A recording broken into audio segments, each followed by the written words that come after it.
La 100.4, jeudi 21 mars 2019, 10h12 ici à Conakry. Toutes nos excuses pour ce retard de 2 minutes.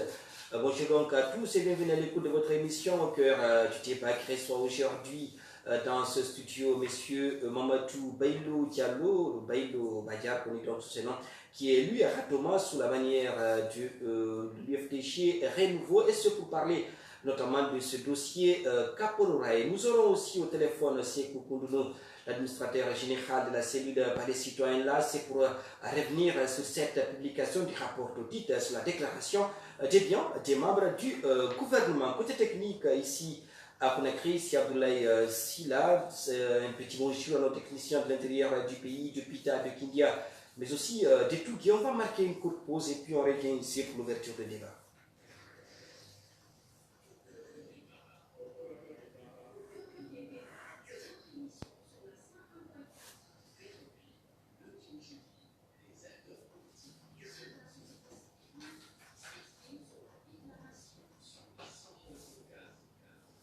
La 100.4, la vie de la nation, regardée aujourd'hui par M. Boubacar, M. plutôt Mamadou Bailo Diallo, élu donc à Ratoma sous la bannière de l'UFDG Renouveau. M. Diallo, bonjour et bienvenue dans cette émission. Bonjour Timbi et bonjour à tous ceux et toutes celles qui nous écoutent à l'instant. Voilà, merci donc.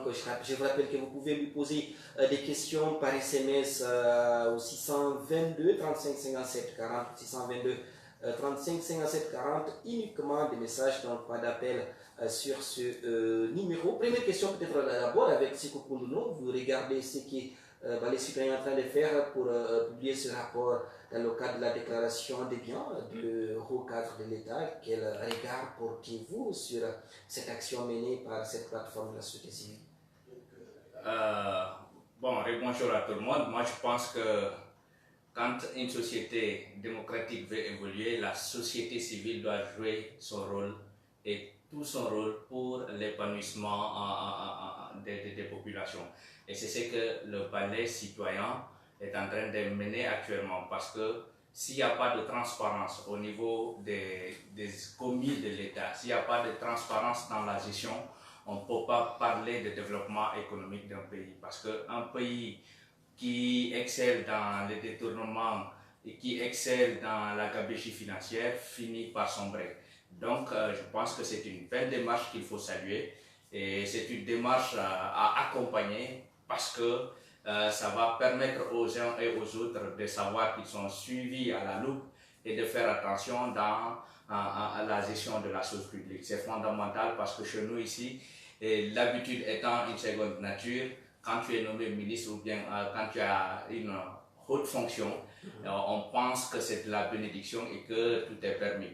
Et si maintenant les gestionnaires savent qu'ils sont suivis à la loupe et qu'ils peuvent déclarer leurs biens avant même qu'ils n'entrent en fonction, ça permettra de limiter les détournements et la gabegie financière. Voilà. Et si nous regardons ce rapport en profondeur, en tout cas ce qui a été publié, nous remarquons qu'il y a des ministres qui ont refusé quand même de respecter l'article 37 de la Constitution, et sous l'air du président de la République, même si lui il a déclaré ses biens.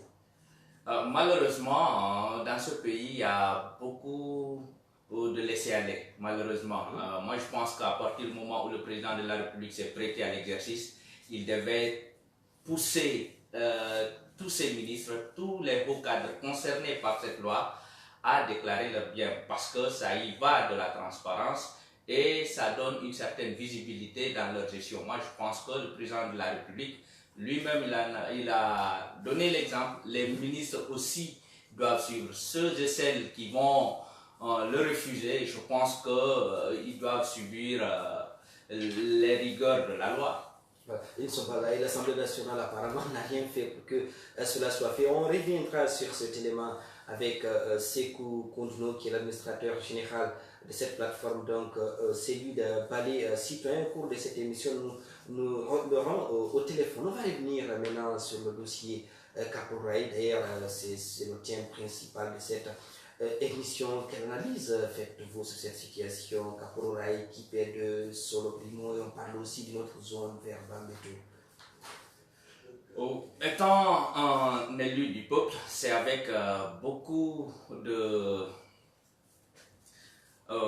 beaucoup de difficultés que je vais m'exprimer, avec des pincements au cœur, je vais m'exprimer sur ce dossier parce que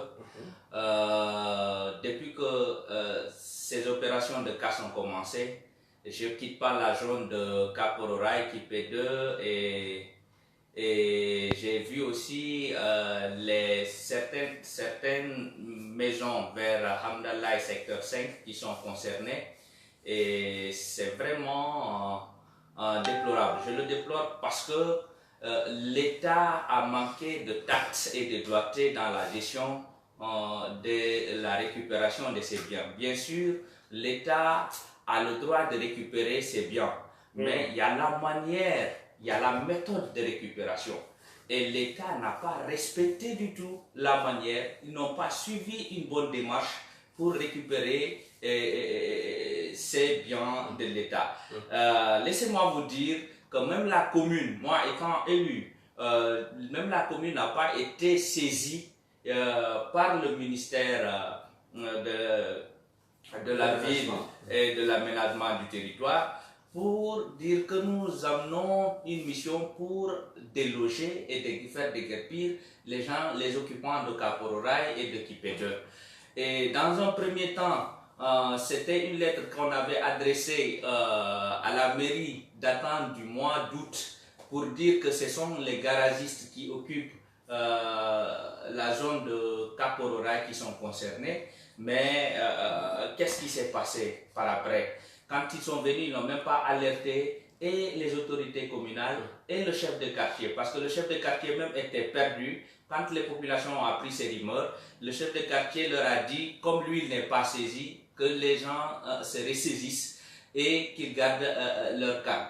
Mais là aussi, quand les pelleteuses sont venus, la population a cru que le chef de quartier était en connivence avec ceux qui sont venus pour casser. Donc, vous avez vu ce dysfonctionnement au niveau de nos décideurs. Parce que la loi voudrait qu'on informe d'abord les autorités communales et qu'on répercute l'information au niveau des quartiers. Mais vous avez, maintenant, vous avez reçu une lettre concernant ces garagistes. Après, quelle a été votre réaction? Qu'est-ce que vous avez fait en ce moment, vous avez qu'on a été élu le 4 février dernier, mais nous avons été installés que le 16 janvier, si je ne me trompe, ou 16 février comme ça. Alors, on n'était pas, bon, je ne sais pas quelle démarche. Est-ce que ces garagistes avaient été informés? Est-ce que vous avez fait passer l'information? Pendant cette période des cas, ça c'est des biens. Je pense que à l'époque, quand la lettre a été adressée à la commune, et les ayants droit avaient été informés. Et ce sont ces garagistes-là qui devaient déménager. Mais malheureusement, à la seconde vague, c'est tout le monde qui est parti. Mais moi, ce n'est pas ma préoccupation. Vous savez qu'est-ce qui me préoccupe beaucoup plus? C'est parce que l'État a violé les lois de la République. Parce que malgré que cela appartient à l'État, c'est une zone réservée, mais l'État devait quand même obéir aux principes régissant la loi sur le déguerpissement. Il devait aller chercher ou caser ses victimes. Il devait sinon indemniser les victimes. Mais malheureusement, il n'y a ni indemnisation, il n'y a ni recasement. Et ils sont venus un beau matin avec leurs pelleteuses pour casser des maisons. Donc les maisons qui ont été les premières touchées, les propriétaires n'ont pas pu sauver quelque chose. Mais est-ce que ce n'est pas parce qu'il y a certains citoyens qui pensent qu'à chaque fois, on parle de déguerpissement, mais on ne passe pas à l'action? C'est parce qu'il n'y a pas une information préalable, mais c'est parce qu'on a cette idée derrière la tête. Si l'État avait mis en place une équipe pour recenser les propriétaires, pour évaluer les biens de ces propriétaires et les rembourser à la hauteur, on n'en serait pas là aujourd'hui. Nous ne sommes pas le premier pays à faire déguerpir des gens. Ça se fait partout dans le monde.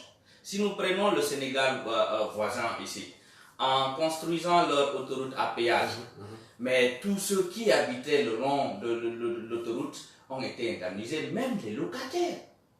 Même les locataires ont bénéficié de 10 mois d'avance pour payer leur local. Donc, pourquoi pas chez nous? Pourquoi ça a été fait avec la construction de l'autoroute Conakry-Koya. Il y avait des dédommagements quand même de ces citoyens qui occupaient. Mais pourquoi cette fois-ci, il y a le gouvernement, il y a en tout cas le gouvernement qui dit qu'il y a eu des citoyens qui ont été déguerpis, ceux qui sont installés là avant 89. Mais est-ce que vous, au niveau de la commune, vous avez pu vérifier cela pour savoir réellement si ces citoyens ont été indemnisés? Il y a des gens qui occupent Kapororaï depuis 63. On a rencontré des familles qui occupent Kaporo depuis 63. Donc, la loi n'étant pas rétroactive, donc le décret de 89 ne concerne pas ces gens-là. Donc, pour toucher à ces familles-là, il faut respecter la loi. Donc, ces familles, vous avez dit qu'elles n'ont pas été ces familles n'ont pas reçu un rotin. Ils n'ont pas reçu un rotin. Donc c'est pour cela, moi, je déplore la démarche de l'État.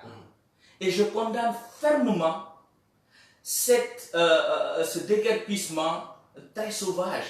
Allez-y voir des enfants qui allaient à l'école, qui aujourd'hui ne peuvent pas aller à l'école parce que leurs établissements sont cassés. Ils ne peuvent pas aller à l'école parce que certains même, quand nous sommes partis pour la première fois pour visiter le site, j'ai vu un jeune s'aventurer dans les décombres de leur maison pour rechercher ses effets. Ça m'a touché. Ça m'a touché parce que je me dis, nous sommes au mois de mars et nous sommes à quelques mois des examens. Et puis si lui n'arrive pas à retrouver ses cahiers, il lui faut combien de temps pour se mettre à jour? Combien de temps pour réviser tout ça? Donc, c'est déplorable. C'est déplorable. Donc, la manière, l'État a manqué de manière. Et cet État doit se ressaisir pour revenir. Parce que la grandeur d'un État aussi, c'est de reconnaître ses erreurs et de pouvoir rectifier le tir. Aujourd'hui, il y a des maisons qui sont pochées. Au lieu de continuer à casser, il faut se ressaisir, il faut évaluer le bien de ces propriétaires et les indemniser à la hauteur de leurs biens pour qu'ils puissent continuer à mener leur vie. Parce que n'oubliez pas, en continuant à casser ces bâtiments-là, ça va continuer encore à appauvrir la masse des pauvres. Justement, on avait parlé des conséquences économiques de cela. Je vais vous poser cette question, mais peut-être avant d'arriver là, autre question, c'est cette promesse du président de la République en 2016. Il était venu dire que Kaporo c'est une plaie, il y avait un déguerpissement sauvage, il ne faudrait pas qu'on refasse la même chose. Quelle lecture faites-vous après cette action menée par son gouvernement? Bon, voilà, c'est un président qui parle avec émotion. Et c'est avec émotion. Bon, c'est au cours d'une cérémonie officielle. Moi, je pense que l'émotion l'a remporté sur la raison.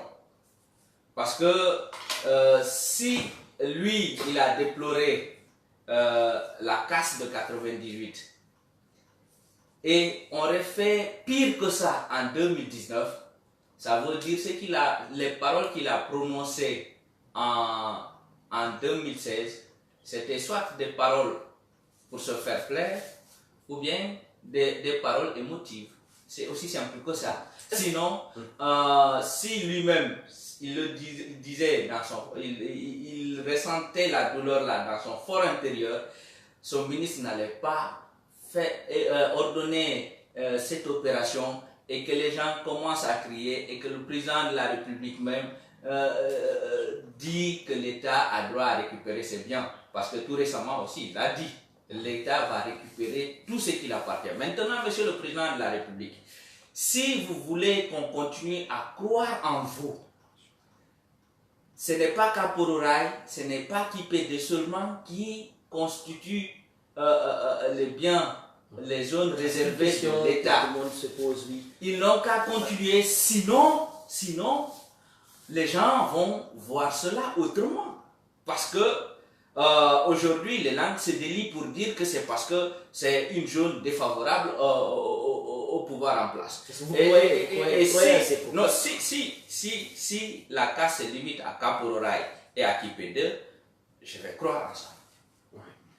Et l'opportunité aujourd'hui, c'est là, l'autre question, c'est par rapport à l'opportunité. Est-ce que la situation se prêtait à ça? Est-ce qu'il y a un besoin aujourd'hui? Vous êtes au niveau de la commune, vous devez peut-être connaître. Est-ce qu'il y a un investissement prévu sur cette zone qui vient d'être cassée? Malheureusement, je vous ai dit, la commune n'a pas été informée. Vous savez, je disais tout à l'heure que l'État a manqué de méthode. Si l'État venait avec des projets, et l'État suivait la méthode pour faire déguerpir ces populations-là, je pense que l'indignation n'allait pas être comme ça. Mais malheureusement, on vient juste pour casser sans nous montrer un tableau de bord clair. Donc, qu'est-ce qui est réservé là-bas? Personne ne le sait. Quand est-ce que ça sera réalisé? Personne ne le sait. Nous, en tout cas, au niveau de la commune, on n'a pas été saisis pour cette casse et on n'a pas été saisi des projets réservés dans ce domaine. Voilà. Ouais. On va donc essayer peut-être d'aller sur le terrain avant de revenir avec vous pour avoir Sekou Koundou, l'administrateur de la cellule Palais citoyen, mon technicien me dit qu'il n'est pas encore prêt. On peut continuer donc dans cette émission. Je rappelle que nous sommes dans l'émission Au cœur du débat aujourd'hui. On a donc ici comme invité M. Mamadou Bailo Diallo, connu communément appelé Bailo Badia, qui est lui à Ratoma sur la manière du renouveau. Et vous pouvez lui poser des questions à travers par SMS donc au 622 35 57 40 622 35 57 40. On va continuer à parler de Kaporo Oraï. Après Kaporo Oraï, il y a Kipéde. Il y a eu une décision de justice avant que la démolition ne soit faite. Là également, peut-être on ne va pas commenter cette décision de justice, mais elle a émis assez de personnes. Bien sûr, parce que quand la casse a commencé à Kapororaï, nous nous sommes intéressés au dossier. Et c'est ainsi qu'on a appris qu'une association de victimes a intenté un procès contre l'État, mais qu'ils ont été déboutés et qui devaient payer 500 millions de francs guinéens à l'État. Bon, comme vous l'avez dit, nous n'allons pas nous attarder à commenter une décision de l'État, une décision de justice, pardon, mais c'est déplorable.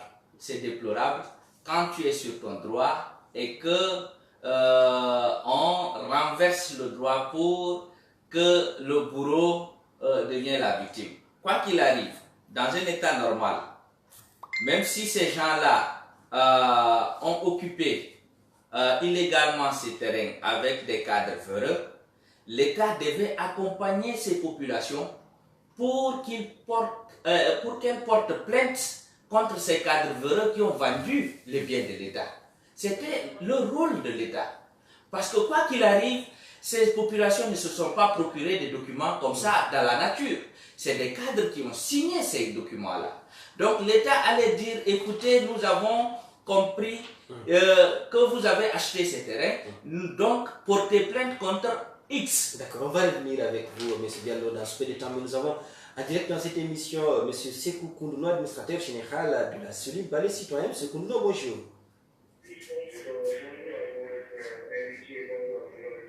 Et voilà, nous appelons en direct dans cette émission Au cœur du débat pour parler de la publication de ces rapports d'audit que vous avez menés sur la déclaration des biens de membres du gouvernement. Première question, qu'est-ce qui a motivé cette action, M. Koundou? Oui, cette action a été inscrite largement dans le cadre de la promotion de la bonne gouvernance et de la lutte contre la corruption et l'enrichissement illicite. Comme vous le savez, ceux qui gouvernent cet État sont les employés de tous les Guinéens, à travers nos impôts, nos taxes et nos titres qui leur parviennent à engendrer des richesses pour faire face au volet investissement et gouvernement de l'État. Donc, en fait, vous voulez qu'on ait un œil critique, un œil citoyen sur leur gestion pour qu'ils justifient de façon très exclusive les deniers publics dans l'intérêt exclusif du peuple souverain de Guinée. Donc, ce qui a commencé depuis octobre 2015, après l'intention du professeur Fakonde, et le 5 décembre, nous avons lancé une alerte pour la Cour constitutionnelle de la présidence, afin que les gens puissent écouter cette discussion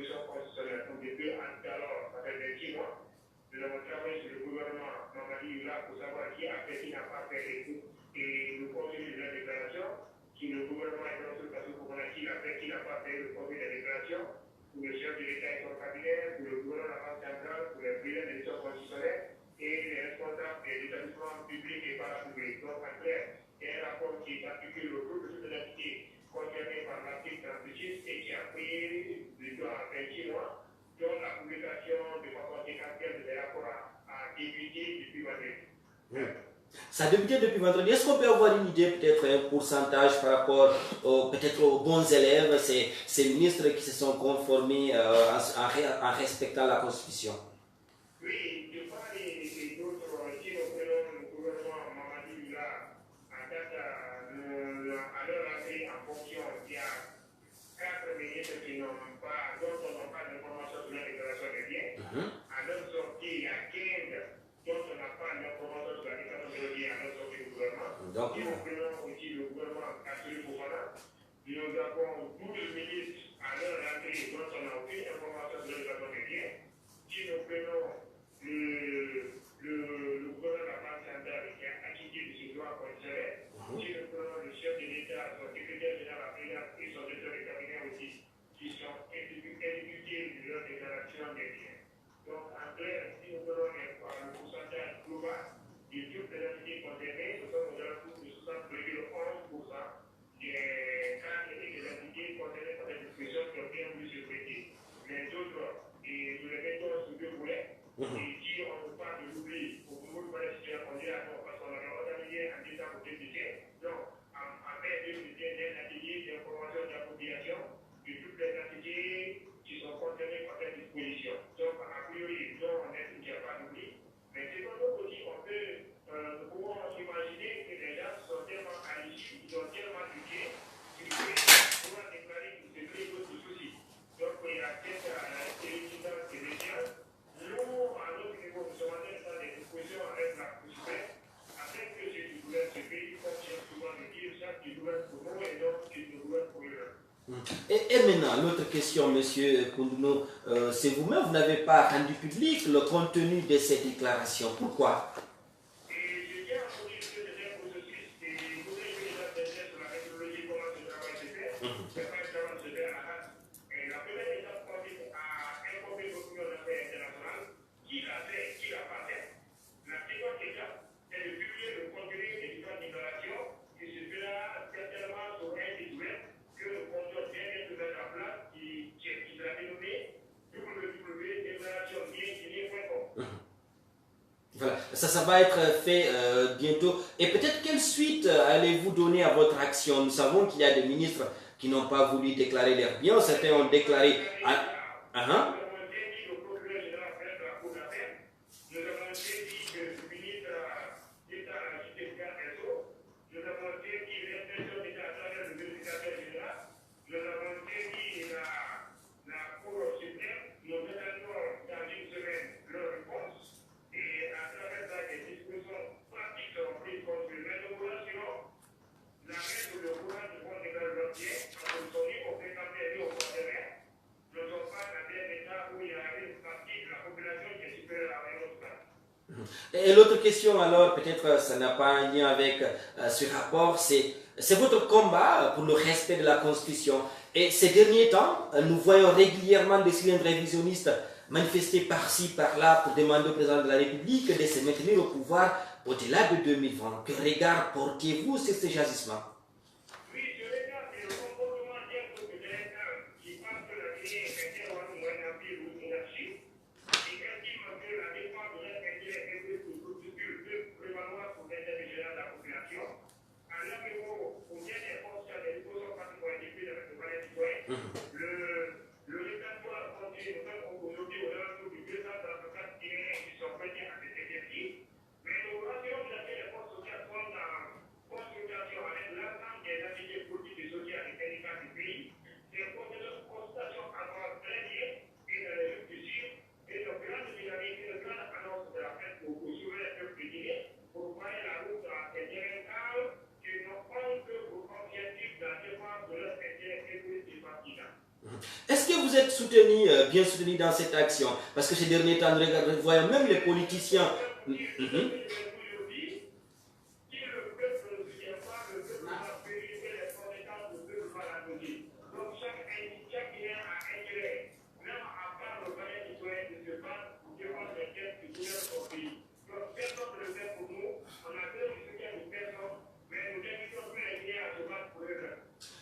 dernière question. Quel message pour la COPAM, cette coalition de partis politiques alliés à la mouvance qui s'est retrouvée l'autre fois au Palais du Peuple et qui a appelé vivement à une modification de la Constitution, même si les acteurs n'ont pas voulu parler directement de la modification de cet article qui barre la route au président?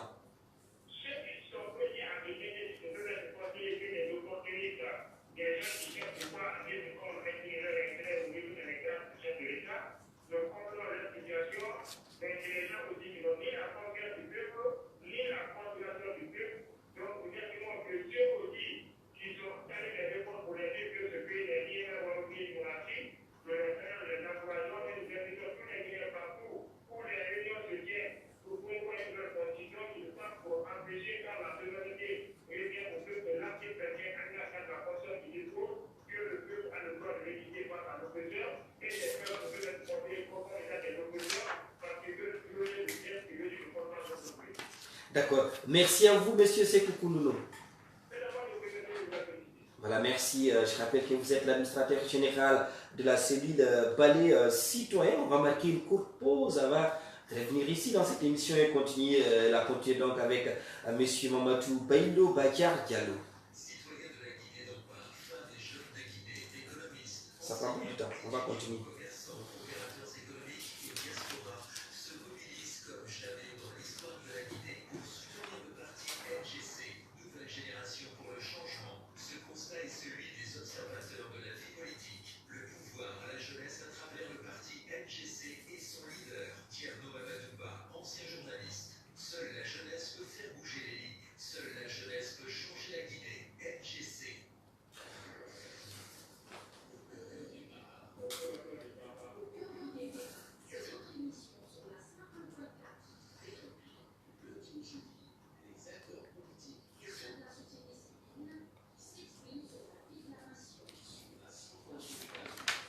La 5.4, nous sommes donc dans l'émission au cœur du débat et aujourd'hui nous avons comme invité de parcours M. Mamadou Baïlo Bakar Diallo et sur la liste Renouveau du côté des Ratoma. On a pas mal de questions ici sur le 622 35 57 40, 622 35 57 40. On reviendra sur ces questions vers la fin de cette émission. M. Diallo, l'autre question c'est au niveau de la commune. En tout cas, on n'a pas entendu grand bruit par rapport à ce qui s'est passé à Kapourouaï. Pourquoi ce mutisme presque, même si on peut mettre ce mutisme entre guillemets, on a vu le maire aller sur le terrain, je crois bien quelques reprises, mais vous n'avez pas bien occupé les médias, vous n'avez pas assez fait pour défendre ces citoyens qui se trouvent dans votre commune. Bon, je vous le concède parce que je sais que depuis les premières heures, nous n'avons pas lésumé sur les efforts et les moyens pour aller assister à ces populations en détresse. La preuve en est, dès les premières heures, nous nous sommes retrouvés en cellule de crise. Et nous avons monté des commissions pour gérer la crise. La commission santé, la commission communication, et la commission éducation également, dont je suis membre. Il y a la commission mobilisation des ressources. Donc, chaque commission à date est en train de mener ses actions en connivence avec l'association des victimes qui a été mise en place. Donc, côté éducation, nous avons recensé les élèves concernés. Et nous avons identifié les élèves qui étaient concernés par les examens nationaux et par les différents examens, c'est-à-dire au BPC et au niveau des classes intermédiaires également. Donc, et nous avons fait ce boulot-là en connivence avec les autorités communales de l'éducation. Et la commission santé également travaille étroitement avec la direction communale de la santé. Quel est le résultat que vous avez obtenu? Nous avons des personnes qui ont été déguerpies, c'est vrai, ces personnes n'ont plus là où aller. Est-ce que vous avez pu recaser certains au moins? Est-ce qu'il y a certains qui ont été recasés par la mairie? Certains conseillers même ont recasé certaines familles de victimes.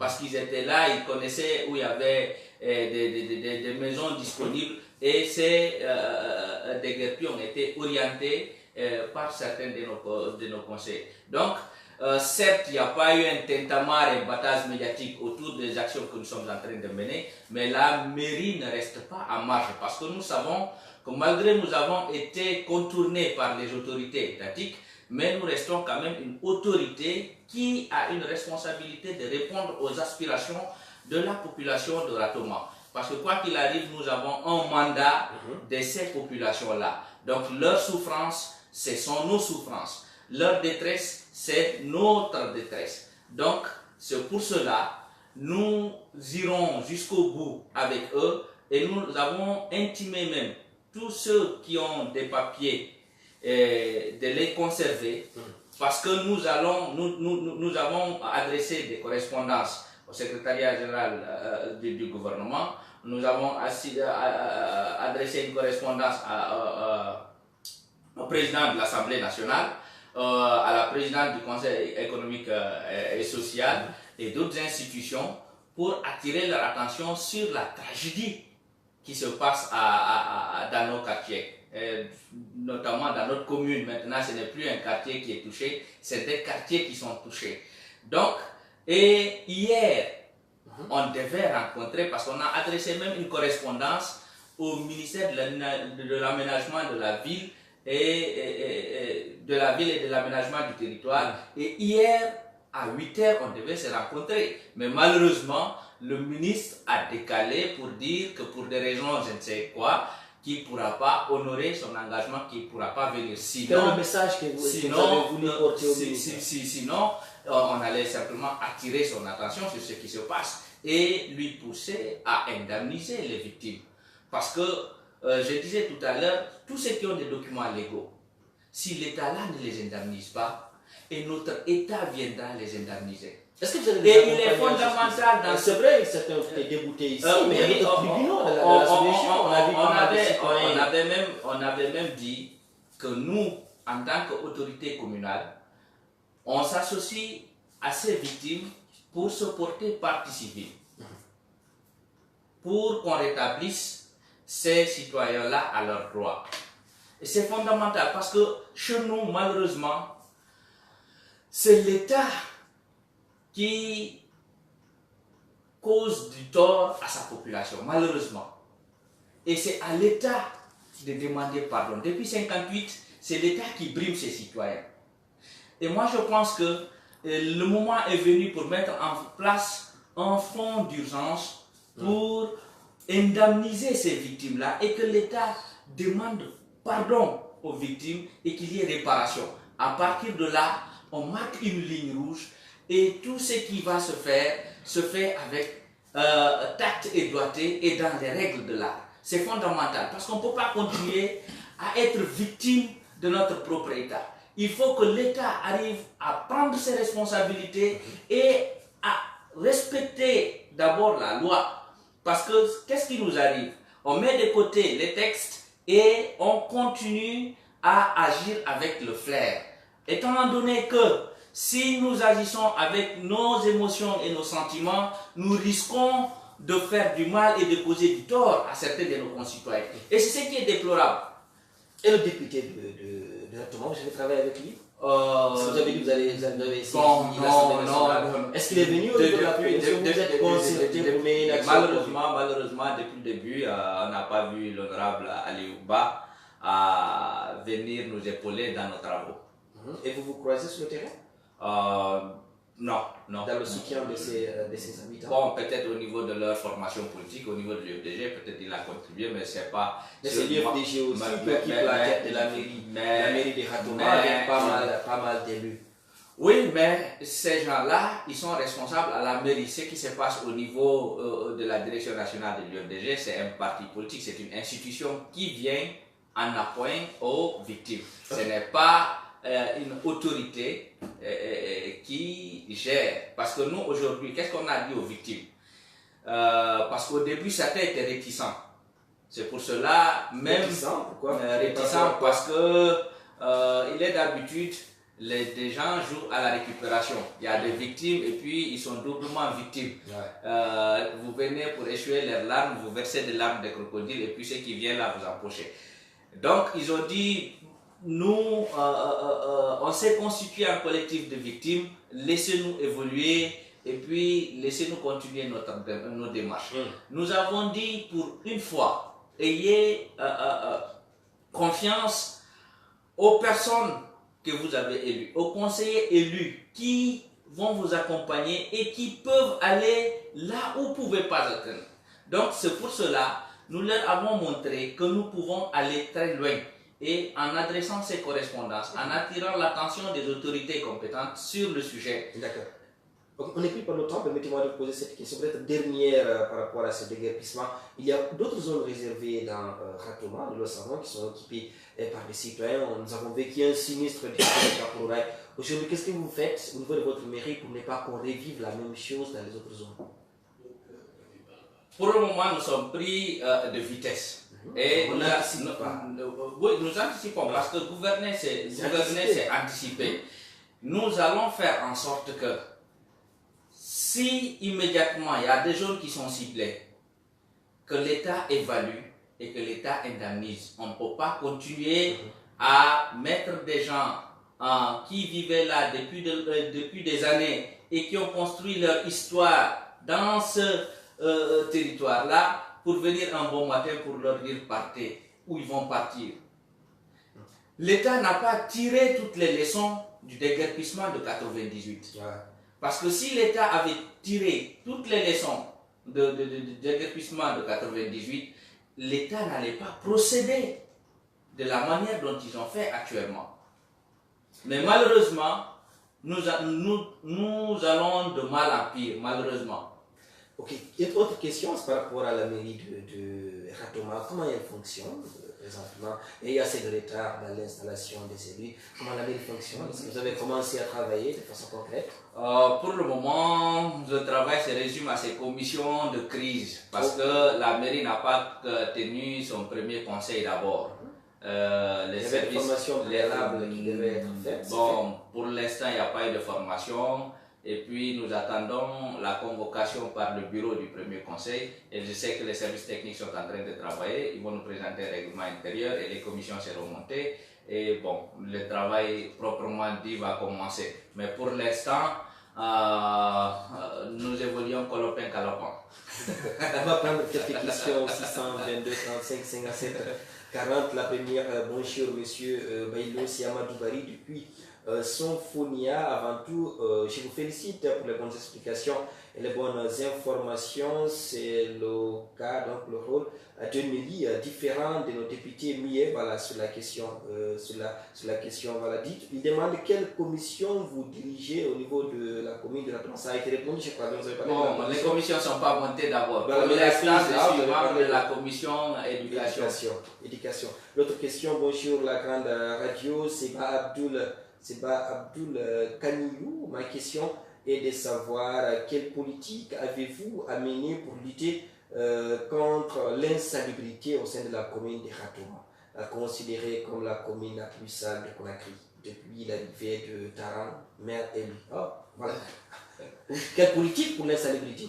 C'est vrai, en parcourant certaines zones de Ratoma, c'est une évidence, elle est sale. Hein? Bon, réalité, hein? Il y a des dépotoirs au niveau de plusieurs voies publiques. Ici à Sonfonia, ici à Koza. Que comptez-vous faire pour débarrasser cette commune de ces immondices, pas d'immondices, même de ces montagnes d'ordures? Ok, moi-même qui suis là, j'étais candidat. Donc j'avais un projet, je portais un projet pour Ratoma. Donc pour l'instant, les commissions ne sont pas montées. Il y aura une commission environnement qui va s'attaquer aux ordures. Mais je sais que c'est une politique poussée que nous devons mener pour juguler à ces problèmes d'ordures. La collecte simplement et l'acheminement vers la décharge ne suffit pas. Il faut enfin que nous pensions à transformer les déchets. C'est fondamental. Et cette question des déchets pose problème. Parce que le ministère, le gouvernorat ils pensent que c'est à eux d'assainir la ville. Étant donné que la première responsabilité incombe aux élus à la base. Donc, ils n'ont qu'à revoir leur politique parce que c'est une compétence dévolue aux communes et qu'on laisse les communes jouer amplement leur rôle. Donc, si les communes sont suffisamment responsabilisées et que les communes ont suffisamment de moyens, parce que, laissez-moi vous dire, pour collecter et acheminer ces ordures, il faut assez de moyens.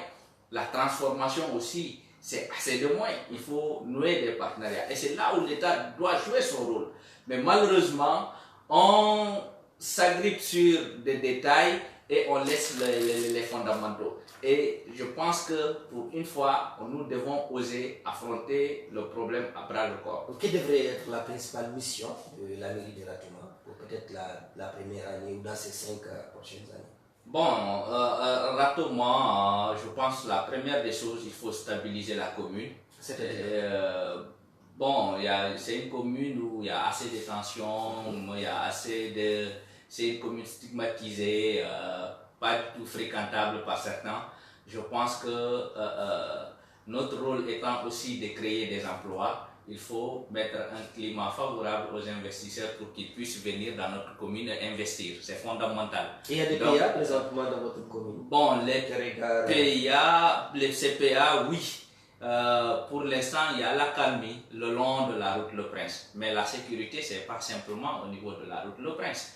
Laissez-moi vous dire, pour assurer la sécurité des personnes et de leurs biens, il faut une bonne politique et il faut travailler en profondeur. Sécuriser les gens et permettre aux gens d'être en sécurité dans leur commune. C'est fondamental. D'accord, il nous reste 3 minutes, peut-être on va prendre un dernier message ou deux, on va voir en fonction du temps. Salut ma radio, où on en est pour le retour du Baouri à l'IFDG. Félicitations pour votre intervention sur le cas Kapouraï. Voilà, là c'est une question qui n'était pas... Bon, moi je ne parlerai pas de retour parce que nous ne sommes jamais partis. Baouri demeure et reste le premier vice-président chargé des relations extérieures de la communication. Il a présenté le renouveau, le dossier a été emmené en justice. Le renouveau, c'est qu'il n'est pas réellement au sein de l'IFDG. Maintenant, laissez-moi vous dire que le renouveau, c'est un mouvement politique et ce n'est pas un parti politique. Un mouvement politique, mais parrainé par Baouri parce que c'est notre animateur principal. Maintenant, c'est ce petit clan d'organisateur, lui, il demande. Et c'est pour bientôt parce que le 30 avril, l'appel qu'ils ont interjeté au niveau de la cour d'appel, ils vont délibérer. Et si nous sommes rétablis sur nos droits, et si le droit est dit, nous serons rétablis et sur nos droits, et nous reviendrons dans les prochains jours. C'est fondamental. Et le moment est venu, moi je pense bien, si l'UFDG même et les dirigeants de l'UFDG sont conséquents envers eux-mêmes, le moment est venu de rassembler les forces au lieu de les disperser. Alors et là, tout le monde sait quel poids politique M. Ba a dans ce consensus. Ma question. Alors là, pourquoi ne pas privilégier le consensus que la justice? Mais veut dire rassembler les forces. Est-ce que là, nous l'avons fait lorsqu'ils ont pris leur décision illégale d'exclure M. Ba. Est-ce que M. Ba a saisi directement les tribunaux? Non. Il a fait recours d'abord à l'interne pour qu'on lui rétablisse sur ses droits. Mais malheureusement, ces mêmes cadres ont débouté M. Ba et finalement, il fallait saisir les tribunaux. Est-ce qu'il y a des discussions pour retour de Baouri? Pour l'instant, il y a des bonnes volontés qui mènent ces démarches. Mais bon, nous espérons qu'ils vont aboutir et nous le souhaitons vivement parce que M. Baouri, c'est une icône de la politique nationale. Il a dit récemment qu'il est prêt à rencontrer Cellou Dalein. Il a toujours apaisé parce qu'il nous a dit pour que la Guinée avance, il faut s'inscrire dans la décrispation et dans l'apaisement. Et il l'a fait avec M. Alpha Condé. Pourquoi pas avec Cellou et son clan? Votre mot de la fin rapidement, M. Diallo. Bon, merci à cette émission. J'espère que le cas Kapouraï nous préoccupe tous. Donc chacun de nous, là où il est, doit se mobiliser. Un pantalon, une paire de chaussures, c'est pas petit parce que chacun peut agir pour aider ces populations qui sont en détresse. Et la Guinée doit avancer dans le droit. Et l'État étant le garant pour le respect de la loi, l'État doit veiller à ce qu'on respecte la loi. Et l'État ne doit pas violer en premier la loi. Malheureusement, ce que nous sommes en train de vivre aujourd'hui, l'État est en partie responsable. D'accord, merci. Merci à vous, monsieur Diallo. Je rappelle que vous êtes Mamadou Bakar Diallo, élu donc à Ratoma sous la bannière du mouvement Renouveau de monsieur Baouli. Merci à vous. C'est à moi de vous remercier. À monsieur Goudoussi qui était avec nous ici pour votre page Facebook. Je crois bien. En tout cas, sur les réseaux sociaux, merci à notre technicien Abdoulaye Silla. La rediff de cette émission, c'est aujourd'hui à 19h. Merci, au revoir.